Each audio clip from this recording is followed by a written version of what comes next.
हाँ जी सत श्री अकाल जी साਰਿਆਂ ਨੂੰ। सो पंजाब मेरे भी ਤੁਹਾਡਾ बहुत बहुत स्वागत करते हैं। तो अज गल करांगे कि वर्ल्ड वार 3 होने वाला है या नहीं।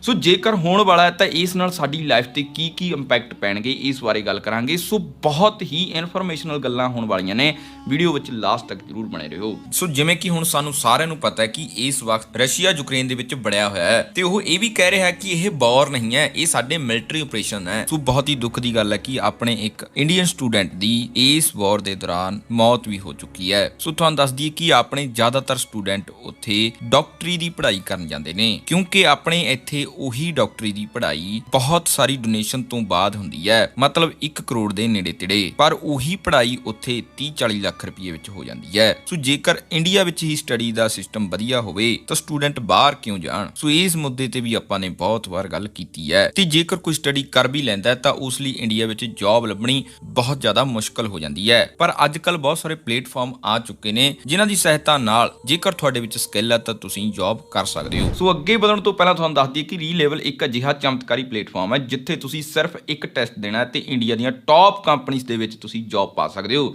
ਇੱਥੇ ਤੁਹਾਨੂੰ ਕਿਸੇ ਵੀ ਤਰ੍ਹਾਂ ਦੀ ਡਿਗਰੀ ਦੀ ਲੋੜ ਨਹੀਂ ਤੇ ਨਾ ਹੀ ਕਿਸੇ ਐਕਸਪੀਰੀਅੰਸ ਦੀ, ਬਸ ਤੁਸੀਂ ਇੱਕ ਟੈਸਟ ਦੇ ਕੇ ਆਪਣੀ ਕਾਬਲੀਅਤ ਦਿਖਾ ਸਕਦੇ ਹੋ ਤੇ ਆਪਣੀ ਮਨਪਸੰਦ ਕੰਪਨੀ ਦੇ ਵਿੱਚ ਜੌਬ ਪਾ ਸਕਦੇ ਹੋ। ਤੇ ਹੋਰ ਵੀ ਕਮਾਲ ਦੀ ਗੱਲ ਇਹ ਹੈ ਕਿ ਇੱਥੇ ਤੁਸੀਂ ਕੋਈ ਵੀ ਪੈਸਾ ਨਹੀਂ ਦੇਣਾ ਤੇ ਇੱਥੇ ਤੁਸੀਂ sales, HR, product manager, analyst ਤੇ ਟੈਕ ਫੀਲਡ ਵਰਗੀਆਂ ਨੌਕਰੀਆਂ ਪਾ ਸਕਦੇ ਹੋ, ਉਹ ਵੀ ਬਿਲਕੁਲ ਫ੍ਰੀ। ਤੇ ਇਹ ਸਾਰੀਆਂ ਨੌਕਰੀਆਂ ਤੁਹਾਡੀਆਂ ਏਅਰਟੈਲ, ਹਿੰਦੁਸਤਾਨ ਟਾਈਮਸ, ਦੈਨਿਕ ਭਾਸਕਰ ਤੇ ਪੇਟੀਐਮ, ਕ੍ਰੈਡ, ਯਾਤਰਾ ਤੇ ਅਪਗ੍ਰੇਡ ਵਰਗੀਆਂ ਵੱਡੀਆਂ ਕੰਪਨੀਆਂ ਵਿੱਚ ਲੱਗਣਗੀਆਂ। ਸੋ ਰੀਲੇਵਲ ਦੁਆਰਾ 80 ਤੋਂ ਜ਼ਿਆਦਾ ਕੰਪਨੀਆਂ ਨੌਕਰੀਆਂ ਦੇ ਰਹੀਆਂ ਨੇ। ਜੇਕਰ ਤੁਸੀਂ ਹਲੇ ਵੀ ਡਿਸਾਈਡ ਨਹੀਂ ਕਰ ਪਾ ਰਹੇ ਤਾਂ ਟੈਸਟ ਲਈ ਰਜਿਸਟਰ ਕਰਦੇ ਸਮੇਂ ਹੀ ਤੁਹਾਨੂੰ ਵੈਬਸਾਈਟ ਤੇ ਮੌਕ ਟੈਸਟ ਤੇ ਸੈਂਪਲ ਪੇਪਰ ਮਿਲ ਜਾਣਗੇ ਜੋ ਤੁਹਾਡੇ ਟੈਸਟ ਦੀ ਤਿਆਰੀ ਵਿੱਚ ਮਦਦ ਕਰਨਗੇ। ਤੇ ਹੁਣ ਤੱਕ ਰੀਲੇਵਲ 15 ਕਰੋੜ ਰੁਪਏ ਤੋਂ ਵੀ ਜ਼ਿਆਦਾ ਬੱਚਿਆਂ ਨੂੰ ਨੌਕਰੀਆਂ ਦੇ ਚੁੱਕਿਆ ਹੈ ਤੇ ਇਹ ਨੰਬਰ ਹਰ ਮਹੀਨੇ ਵੱਧਦੇ ਜਾ ਰਹੇ ਨੇ। ਤੇ ਇਹ ਕੁਝ ਤੁਸੀਂ ਬੱਚੇ ਵੀ ਦੇ ਸਕਦੇ ਹੋ ਜਿਨ੍ਹਾਂ ਨੂੰ 4 ਲੱਖ ਤੋਂ 40 ਲੱਖ ਰੁਪਏ ਤੱਕ ਦੀਆਂ ਨੌਕਰੀਆਂ ਮਿਲੀਆਂ ਨੇ, ਉਹ ਵੀ ਵੱਡੀਆਂ ਕੰਪਨੀਆਂ ਵਿੱਚ।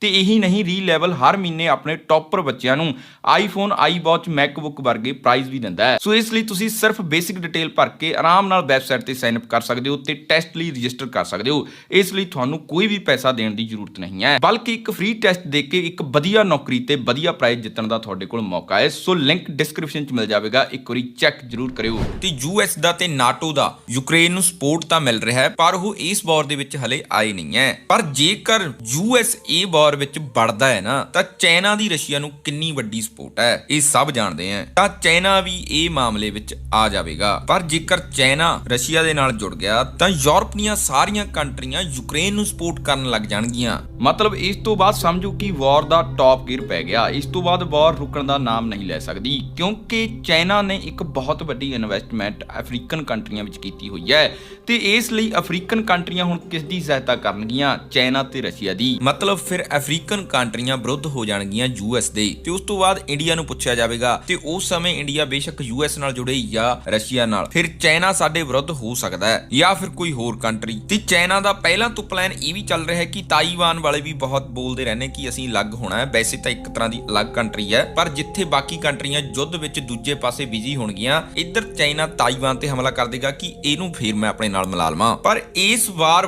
ਦੇ ਵਿੱਚ ਅਟੈਕ ਮਿਲਟਰੀ ਤੇ ਬੰਬਾਂ ਦੇ ਹੀ ਨਹੀਂ ਹੋਣਗੇ, ਕਿਉਂਕਿ ਹੁਣ ਦੇ ਸਮੇਂ ਵਿੱਚ ਪੂਰੀ ਦੁਨੀਆ ਡਿਜੀਟਲ ਹੋ ਚੁੱਕੀ ਹੈ। ਤੇ ਤੁਹਾਨੂੰ ਦੱਸ ਦਈਏ ਕਿ ਇਸ ਸਮੇਂ ਸਾਈਬਰ ਅਟੈਕ ਹੋਣਗੇ। ਕੁੱਲ ਮਿਲਾ ਕੇ ਸਾਡਾ 75% ਪੈਸਾ ਬੈਂਕ ਅਕਾਊਂਟਾਂ ਦੇ ਵਿੱਚ ਜਾਂ ਕਿਸੇ ਵੀ ਤਰ੍ਹਾਂ ਦੇ ਡਿਜੀਟਲ ਰੂਪ ਵਿੱਚ ਪਿਆ ਹੈ, ਮਤਲਬ ਨੰਬਰਾਂ ਦੇ ਵਿੱਚ। ਤੇ ਸਾਈਬਰ ਅਟੈਕ ਦੇ ਵਿੱਚ ਨੰਬਰ 1 ਤੇ ਆਉਂਦੇ ਨੇ ਚਾਈਨਾ ਤੇ ਰਸ਼ੀਆ। ਵੈਸੇ ਵੀ ਰਸ਼ੀਅਨ ਹੈਕਰ ਬਹੁਤ ਜ਼ਿਆਦਾ ਫੇਮਸ ਨੇ ਤੇ ਤੁਹਾਨੂੰ ਦੱਸ ਦਈਏ ਕਿ ਹੁਣ ਵੀ ਸਾਈਬਰ ਅਟੈਕ ਹੋਣੇ ਸ਼ੁਰੂ ਹੋ ਗਏ ਨੇ। ਮਤਲਬ ਜੋ ਵੀ ਵੈਬਸਾਈਟਾਂ ਰਸ਼ੀਆ ਦੇ ਖਿਲਾਫ ਬੋਲ ਰਹੀਆਂ ਨੇ ਉਹਨਾਂ ਤੇ ਤਾਂ ਸਾਈਬਰ ਅਟੈਕ ਹੋਣੇ ਸ਼ੁਰੂ ਵੀ ਹੋ ਗਏ ਨੇ।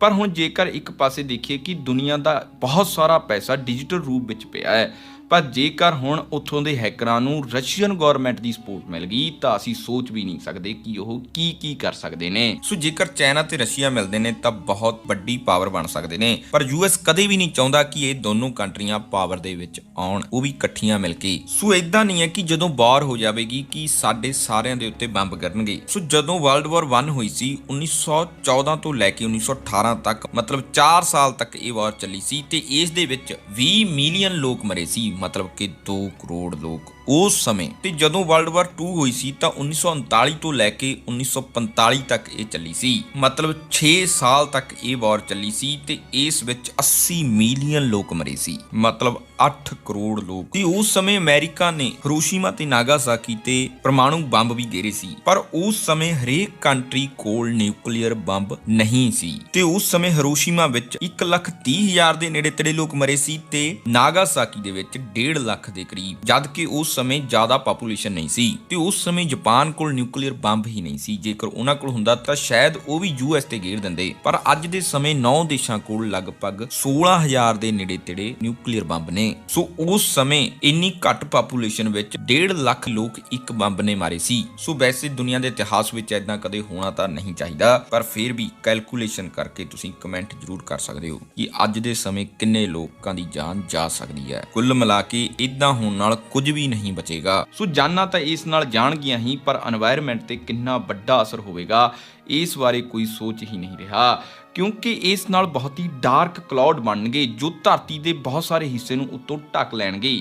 ਬਹੁਤ ਹੀ ਜ਼ਿਆਦਾ ਗੂੜੇ ਬੱਦਲ ਹੋਣ ਕਾਰਨ ਧਰਤੀ ਤੇ ਟੈਂਪਰੇਚਰ ਬਹੁਤ ਵਧਣ ਲੱਗੇਗਾ, ਜਾਂ ਕਹਿ ਲਓ ਕਿ ਧਰਤੀ ਦਾ ਟੈਂਪਰੇਚਰ ਵੱਧ ਜਾਵੇਗਾ ਤੇ ਸੂਰਜ ਦੀ ਰੋਸ਼ਨੀ ਧਰਤੀ ਤੱਕ ਪਹੁੰਚਣ ਵਿੱਚ ਬਹੁਤ ਮੁਸ਼ਕਲ ਹੋਵੇਗੀ। ਕੁੱਲ ਮਿਲਾ ਕੇ ਪੂਰੇ ਵਰਲਡ, ਪੂਰੇ ਅਰਥ ਦੀ ਤਹਿਸ ਨਹਿਸ ਹੋ ਸਕਦੀ ਹੈ। ਸੋ ਇਹ ਤਾਂ ਇੱਕ ਬੇਸਿਕ ਗੱਲਾਂ ਨੇ ਜੋ ਸਾਨੂੰ ਸਮਝ ਆਉਣੀਆਂ ਚਾਹੀਦੀਆਂ ਕਿ ਵਰਲਡ ਵਾਰ 3 ਨਾਲ ਇੰਨਾ ਸਭ ਕੁਝ ਹੋ ਸਕਦਾ ਹੈ। ਸੋ ਇਸ ਤੋਂ ਇਲਾਵਾ ਵੀ ਬਹੁਤ ਕੁਝ ਹੋ ਸਕਦਾ ਹੈ ਜੋ ਹਿਊਮਨ ਤੇ ਇਸ ਨੇਚਰ ਅਰਥ ਤੇ ਅਸਰ ਪਾਵੇਗਾ, ਤੇ ਇਹ ਹਰ ਕਿਸੇ ਲਈ ਸਮਝਣਾ ਤੇ ਸਮਝਾਉਣਾ ਬਹੁਤ ਮੁਸ਼ਕਲ ਹੋਵੇਗਾ। ਕੁੱਲ ਮਿਲਾ ਕੇ ਦੁਨੀਆ ਦੇ ਬਹੁਤ ਬੜੇ ਹਲੇ ਸੀਕ੍ਰੇਟ ਵੀ ਹੋਣਗੇ ਜੋ ਉਸ ਸਮੇਂ ਹੀ ਸਾਹਮਣੇ ਆਉਣਗੇ। ਸੋ ਇਸ ਸਮੇਂ ਸ਼ੇਅਰ ਮਾਰਕੀਟ ਤੇ ਕ੍ਰਿਪਟੋ ਮਾਰਕੀਟ ਵੀ ਨਿਊਜ਼ ਤੇ ਚੱਲ ਰਹੀ ਹੈ। ਜੇਕਰ ਬੈਡ ਨਿਊਜ਼ ਆਉਂਦੀ ਹੈ ਤਾਂ ਸਭ ਕੁਝ ਰੈੱਡ 'ਚ ਜਾ ਸਕਦਾ ਹੈ, ਜੇਕਰ ਵਧੀਆ ਨਿਊਜ਼ ਆਉਂਦੀ ਹੈ ਤਾਂ ਸਭ ਦੇ ਪੋਰਟਫੋਲੀਓ ਗ੍ਰੀਨ ਦੇ ਵਿੱਚ ਆ ਜਾਣਗੇ ਤੇ ਬਹੁਤ ਜ਼ਿਆਦਾ ਉਛਾਲ ਦੇਖਣ ਨੂੰ ਮਿਲ ਸਕਦਾ ਹੈ। ਤੇ ਹੁਣ ਆਪਾਂ ਦੁਬਾਰਾ ਰਸ਼ੀਆ ਤੇ ਯੂਕਰੇਨ ਤੇ ਆਉਂਦੇ ਹਾਂ। ਜਿਵੇਂ ਕਿ ਯੂਐਸ ਨੇ ਨਾਟੋ ਬਣਾਇਆ ਸੀ, ਇਹ ਅਸੀਂ ਤੁਹਾਨੂੰ ਪਿਛਲੀ ਵੀਡੀਓ ਵਿੱਚ ਸਮਝਾ ਚੁੱਕੇ ਹਾਂ ਕਿ ਇਹ ਕਿਸ ਚੀਜ਼ ਲਈ ਬਣਾਇਆ, ਪਰ ਇਸ ਦੇ ਆਰਟੀਕਲ 5 ਦੇ ਵਿੱਚ ਲਿਖਿਆ ਹੈ ਕਿ ਨਾਟੋ ਦੇ 30 ਦੇਸ਼ ਕਿਸੇ ਵੀ ਦੇਸ਼ ਨੂੰ ਮਿਲ ਕੇ ਮਾਰ ਸਕਦੇ ਨੇ, ਤਾਂ ਕੋਈ ਚੱਕਰ ਨਹੀਂ। ਪਰ ਜੇਕਰ ਇਹਨਾਂ 30 ਦੇ ਵਿੱਚੋਂ ਕਿਸੇ ਇੱਕ ਨੂੰ ਕੋਈ ਮਾਰਦਾ ਹੈ ਤਾਂ ਇਹ ਸਾਰੇ ਜਣੇ ਮਿਲ ਕੇ ਉਸ ਨੂੰ ਮਾਰਨਗੇ। ਸੋ ਜੇਕਰ ਯੂਕਰੇਨ ਨਾਟੋ ਦਾ ਹਿੱਸਾ ਬਣਦਾ ਹੈ ਤਾਂ ਨਾਟੋ ਦੇ ਨਿਯਮ ਦੇ ਅਨੁਸਾਰ ਇਹਨਾਂ ਦੇਸ਼ਾਂ ਵਿੱਚ ਯੂਐਸ ਦੀ ਆਰਮੀ ਜਾ ਸਕਦੀ ਹੈ। ਤੇ ਨਾਟੋ ਦਾ ਨਿਯਮ ਇਹ ਵੀ ਹੈ ਕਿ ਨਾਟੋ ਦੇ ਨਾਲ ਮਿਲ ਕੇ ਰਹਿਣ ਵਾਲੇ ਦੇਸ਼ਾਂ ਦਾ ਬਾਰਡਰ ਦਾ ਕੋਈ ਵੀ ਰੌਲਾ ਨਹੀਂ ਹੋਣਾ ਚਾਹੀਦਾ, ਸਾਰਿਆਂ ਦੇ ਬਾਰਡਰ ਆਪਸ ਦੇ ਵਿੱਚ ਖੁੱਲੇ ਹੋਣੇ ਚਾਹੀਦੇ ਨੇ। ਸੋ ਇਸ ਨਾਲ ਫਿਰ ਅਮਰੀਕਾ ਦੀ ਫੋਰਸ ਵੀ ਯੂਕਰੇਨ ਦੇ ਵਿੱਚ ਆ ਸਕਦੀ ਹੈ। ਸੋ ਹੁਣ ਰੂਸ ਇੱਥੇ ਕਿਵੇਂ ਜਾ ਸਕਦਾ ਹੈ ਕਿ ਮੇਰਾ ਕੋਈ ਗਵਾਂਢੀ ਦੇਸ਼ ਉਸ ਦੇ ਦੁਸ਼ਮਣ ਨੂੰ ਲਿਆ ਕੇ ਉੱਥੇ ਬਿਠਾਲ ਦੇ। ਤੇ ਜੇਕਰ ਜਾਣ ਬੁੱਝ ਕੇ ਵੀ ਯੂਐਸ ਨੇ ਉਸ ਦੇ ਬਾਰਡਰ ਤੇ ਆ ਕੇ 2-4 ਗੋਲੀਆਂ ਮਾਰਤੀਆਂ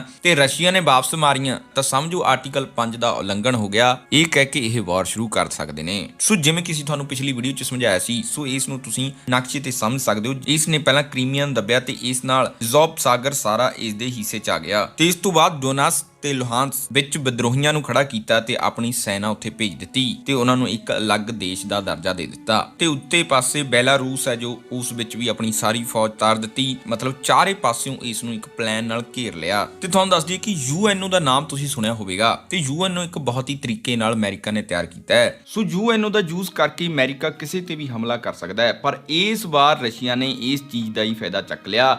ਯੂਐਨਓ ਦਾ ਇੱਕ ਰੂਲ ਹੈ ਆਰਟੀਕਲ 7 ਤੇ ਇਹ ਆਰਟੀਕਲ ਕਹਿੰਦਾ ਹੈ ਕਿ ਕੋਈ ਵੀ ਦੇਸ਼ ਕਿਸੇ ਉੱਤੇ ਹਮਲਾ ਨਹੀਂ ਕਰ ਸਕਦਾ, ਪਰ ਜੇਕਰ ਕੋਈ ਦੇਸ਼ ਦਾ ਇੱਕ ਰਾਜ ਉਸ ਤੋਂ ਅਲੱਗ ਹੋਣਾ ਚਾਹਵੇ ਤਾਂ ਉਹ ਹੋ ਸਕਦਾ ਹੈ। ਮਤਲਬ ਜੇਕਰ ਉਸ ਦਾ ਦੇਸ਼ ਉਹ ਛੋਟੇ ਜਿਹੇ ਰਾਜ ਉੱਤੇ ਅਤਿਆਚਾਰ ਕਰ ਰਿਹਾ ਹੈ ਤਾਂ ਕੋਈ ਵੀ ਪੜੋਸੀ ਉਸ ਰਾਜ ਦੀ ਮਦਦ ਲਈ ਜਾ ਸਕਦਾ ਹੈ। ਸੋ ਹੁਣ ਰੂਸ ਨੇ ਇਹ 2 ਦੇਸ਼ਾਂ ਨੂੰ ਮਾਨਤਾ ਦੇ ਦਿੱਤੀ ਹੈ ਕਿ ਇਹ ਅਲੱਗ ਦੇਸ਼ ਨੇ ਤੇ ਆਰਟੀਕਲ 7 ਪਹਿਲਾਂ ਹੀ ਕਹਿੰਦਾ ਹੈ ਕਿ ਕਿਸੇ ਵੀ ਦੇਸ਼ ਦੀ ਮਦਦ ਲਈ ਦੂਸਰਾ ਦੇਸ਼ ਜਾ ਸਕਦਾ ਹੈ। ਤੇ ਇਹਨਾਂ ਦੋਹਾਂ ਦੇਸ਼ਾਂ ਵਿੱਚ ਕਿਸੇ ਨੂੰ ਪ੍ਰਧਾਨ ਮੰਤਰੀ, ਰਾਸ਼ਟਰਪਤੀ ਬਿਠਾ ਦਿੱਤਾ ਤੇ ਉਹਨਾਂ ਨੇ ਰੂਸ ਦੇ ਰਾਸ਼ਟਰਪਤੀ ਨੂੰ ਲੈਟਰ ਲਿਖ ਦਿੱਤੀ ਕਿ ਸਾਨੂੰ ਸੈਨਾ ਦੀ ਮਦਦ ਦੇ ਦਿਓ ਤੇ ਇੱਥੇ ਫਿਰ ਉਸ ਨੇ ਆਪਣੀ ਫੋਰਸ ਭੇਜ ਕੇ ਯੂਕਰੇਨ ਤੇ ਹਮਲਾ ਕਰ ਦਿੱਤਾ ਤੇ ਕਿਹਾ ਕਿ ਇਹ ਵਾਰ ਨਹੀਂ, ਇਹ ਇੱਕ ਸਪੈਸ਼ਲ ਮਿਲਟਰੀ ਆਪਰੇਸ਼ਨ ਹੈ। ਤੇ ਤੁਹਾਨੂੰ ਦੱਸ ਦਈਏ ਕਿ ਇਹੀ ਸਾਰਾ ਕੁਝ ਅਮਰੀਕਾ ਨੇ ਅਫਗਾਨਿਸਤਾਨ ਵਿੱਚ ਕੀਤਾ ਸੀ, ਇਹੀ ਸਾਰਾ ਕੁਝ ਅਮਰੀਕਾ ਨੇ ਇਰਾਕ ਵਿੱਚ ਕੀਤਾ ਸੀ ਤੇ ਇਸ ਤੋਂ ਇਲਾਵਾ ਅਮਰੀਕਾ ਨੇ ਮਿਸਰ, ਵੀਅਤਨਾਮ, ਕੋਰੀਆ, ਮਾਲੀ, ਸੀਰੀਆ, ਲੀਬੀਆ ਇਹਨਾਂ ਸਾਰੇ ਦੇਸ਼ਾਂ ਵਿੱਚ ਇਹੀ ਸਭ ਕੁਝ ਕੀਤਾ ਸੀ। ਸੋ ਕਹਿਣ ਦਾ ਮਤਲਬ ਕਿ ਜੇਕਰ ਇਹ ਆਪ ਕਰਨਗੇ ਤਾਂ ਗਲਤ ਨਹੀਂ, ਜੇ ਰੂਸ ਕਰ ਰਿਹਾ ਹੈ ਤਾਂ ਗਲਤ ਹੈ। ਸੋ ਰੂਸ ਨੇ ਪੂਰਾ ਪਲਾਨ ਬਣਾਇਆ ਸੀ। ਜਿਵੇਂ ਕਿ ਤੁਹਾਨੂੰ ਦੱਸਿਆ ਸੀ ਕਿ 20 ਤਰੀਕ ਨੂੰ ਚਾਈਨਾ ਦੇ ਬੀਜਿੰਗ 올림픽ਸ ਖਤਮ ਹੋਏ ਸੀ